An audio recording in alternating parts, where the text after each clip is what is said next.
The history of the Almohad Caliphate is a chronicle of audacious ambition, demonstrating how a radical, puritanical theological doctrine could be forged into a political instrument capable of uniting the fractured societies of the Maghreb and Al-Andalus. This story begins not in a capital city, but in the desolate, mist-shrouded peaks of the High Atlas, where, in the early 12th century, a Mazmuda Berber scholar named Muhammad ibn Tumart initiated a seismic revolution. Ibn Tumart was no provincial isolationist. His youth was defined by pilgrimage and study, taking him across North Africa to centers of learning in the East, Alexandria, Baghdad, and possibly Damascus. He absorbed the rigorous rationalist Ash'ari theology and returned to the Maghreb filled with zeal, profoundly disgusted by the socio-religious compromise of the ruling Almoravid dynasty. He viewed the Almoravids not merely as lax rulers, but as doctrinal heretics. His central critique targeted their adherence to the Maliki school of jurisprudence, which he condemned for its uncritical acceptance of local tradition, and consensus, which he believed undermined the singular, literal truth of the divine. His doctrine, al-Tawhid, meaning the oneness of God, was absolute and uncompromising. His followers, al-Muwahidun, the Unitarians or Almohads, were sworn to root out shirk, idolatry, and, critically, tajam, the anthropomorphic interpretation of God's attributes, a sin he loudly accused the Almoravids of committing.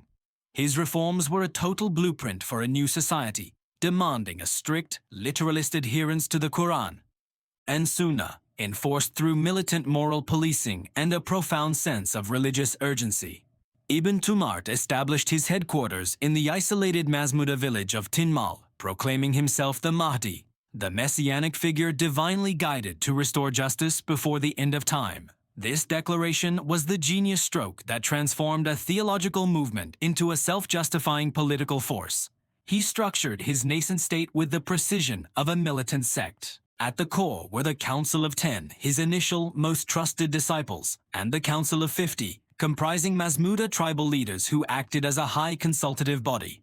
Below these councils were the Talaba, the students, a vast cadre of zealous enforcers and propagandists who served as the movement's moral police and its disciplined, loyal military nucleus. This fusion of rigorous organization with religious fervor allowed him to overcome the endemic tribal fragmentation of the Berbers, welding them into a coherent fighting machine united by an ideology of spiritual supremacy. The early campaigns against the Almoravids were grueling, marked by ferocious mountain warfare where the Almohads used their intimate knowledge of the terrain and their fanatical zeal to overcome the numerically superior but less motivated imperial forces. When Ibn Tumart died around 1130, the movement faced its greatest existential threat, the potential collapse of authority without the Mahdi. This transition was expertly managed by his successor, Abd al-Mu'min al-Gumi, a non-Masmuda Zanata Berber who possessed both military genius and political foresight. Abd al-Mu'min never claimed the Mahdiship, instead skillfully presenting himself as the Caliph and the executor of the Mahdi's sacred mandate. He solidified the Almohad internal structure and spent the next 17 years meticulously dismantling the Almoravid Empire. The climactic campaign ended with the protracted siege and ultimate, brutal conquest of Marrakesh in 1147, followed by the systematic destruction of the Almoravid dynasty across the entire Maghreb. This definitive victory allowed Abd al-Mu'min to formally adopt the title Amir al-Mu'minin, Commander of the Faithful, establishing the Almohad Caliphate as a new imperial successor to the earlier universal Islamic states. The immediate imperative following the consolidation of the Maghreb was the rescue of Al-Andalus. The fall of the Almoravids in Spain had triggered a renewed era of weak Taifa kingdoms, leaving the Iberian Peninsula critically exposed to the advancing Christian forces of Castile, Aragon, and Portugal. Abd al-Mu'min and his successors recognized that the defense of Al-Andalus was crucial for the legitimacy of their caliphate.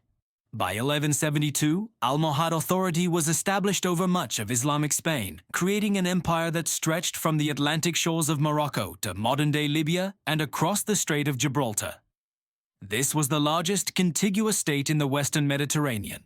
Ruling this immense territory necessitated a complete overhaul of the state apparatus. The Almohads created a professional, hierarchical bureaucracy, moving power away from purely tribal allegiance towards centralized appointments of loyal qaids, governors, and administrators. They implemented a state ideology that mandated their Unitarian theology, suppressing the previously dominant Maliki legal experts and enforcing strict religious compliance. The zenith of Almohad power and culture occurred under Abd al-Mu'min's son, Abu Yaqub Yusuf Firwan, and his grandson, Abu Yusuf Yaqub al-Mansur, the Victorious. While Marrakesh served as the dynastic and spiritual heart, Seville was transformed into the magnificent western capital of the Caliphate. Almohad architecture reflected their theological austerity. The immense Koutoubia Mosque in Marrakech and the Great Mosque of Seville, with its future Giralda Tower, were characterized by a severe, monumental aesthetic, emphasizing scale and geometry over elaborate surface decoration. Crucially, the Almohad caliphs, despite their roots in literalist reform, became major patrons of intellectual life. They believed that philosophical inquiry, falsafa, was not antithetical to Islam, but was, in fact, the highest form of worship, as it led to a deeper understanding of God's absolute oneness, Tawheed. This patronage resulted in the flourishing of science and, most famously, philosophy, exemplified by the patronage of Ibn Rushd, Averroes, in Córdoba. Ibn Rushd in Yas' masterful commentaries on Aristotle not only synthesized classical Greek thought with Islamic theology, but also profoundly influenced the European scholastic tradition. His philosophical output occurred despite periods of tension with more orthodox religious elements who resisted the rationalist approach. Militarily, the Almohads were innovative, relying on a sophisticated, multi-ethnic army. The Masmuda and Sanhaja Berber tribal soldiers formed the core, maintaining their reputation for fanatical loyalty. But they were supplemented by professional Andalusian heavy cavalry, Zenata light horsemen, and even highly paid Christian and Turkish mercenaries. This diverse, professionalized force proved its worth in 1195 at the Battle of Alarcos, where Caliph Yaqub al-Mansur faced the united forces of Alfonso X of Castile.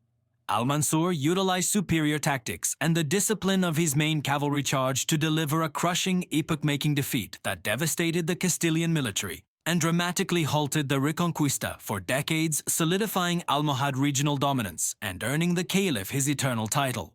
Yet, this peak of power concealed deep structural weaknesses. The empire was perpetually strained by the financial demands of continuous warfare, the cost of their immense building projects, and the inherent friction between the puritanical Masmuda ruling elite and the diverse cosmopolitan populace and bureaucracy they governed. Succession disputes became chronic, turning every caliph's death into a potential civil war as powerful regional governors and royal claimants fought for control, rapidly eroding the central authority established by Abd al-Mu'min. These internal fissures led directly to the ultimate catastrophe, the Battle of Las Navas de Tolosa in 1212. Galvanized by Pope Innocent III, the Christian kingdoms, Castile, Aragon, and Navarre, united with foreign crusader knights into a massive, highly motivated army. Caliph Muhammad al-Nasir, al-Mansur's son, led an immense but poorly cohesive force to meet them in the Sierra Morena Mountains. The Almohad camp was plagued by tribal jealousies and logistical overextension.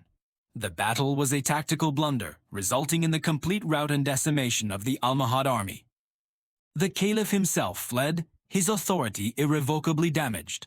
The sheer magnitude of this defeat irrevocably shattered the perception of Almohad military and moral invincibility. The terminal decline was rapid and brutal. Al-Andalus was the first to fall away as the Christian Reconquista, now unopposed by a unified Islamic power, accelerated dramatically. Key cities fell in rapid succession. Córdoba to Ferdinand III of Castile in 1236, Valencia to James I of Aragon in 1238, and Seville, the former Almohad capital, in 1248. Simultaneously, the empire imploded in North Africa. In the east, the governors of Ifriqiya, the Hafsids, declared independence, founding their own dynasty. In the central Maghreb, the Zionids followed suit.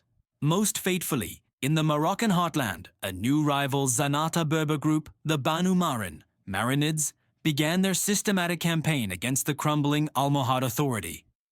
Driven by crippling internal conflicts, a cycle of short-lived caliphs, and overwhelming pressure from all sides, the once unassailable Almohad state was reduced to a minor territory surrounding Marrakesh. The Caliphate, born of uncompromising religious unity, died amidst political fragmentation and military failure. Its final gasp coming in 1269 when the Marinids seized Marrakesh, bringing the era of the Unitarians to a decisive, if culturally enduring, close.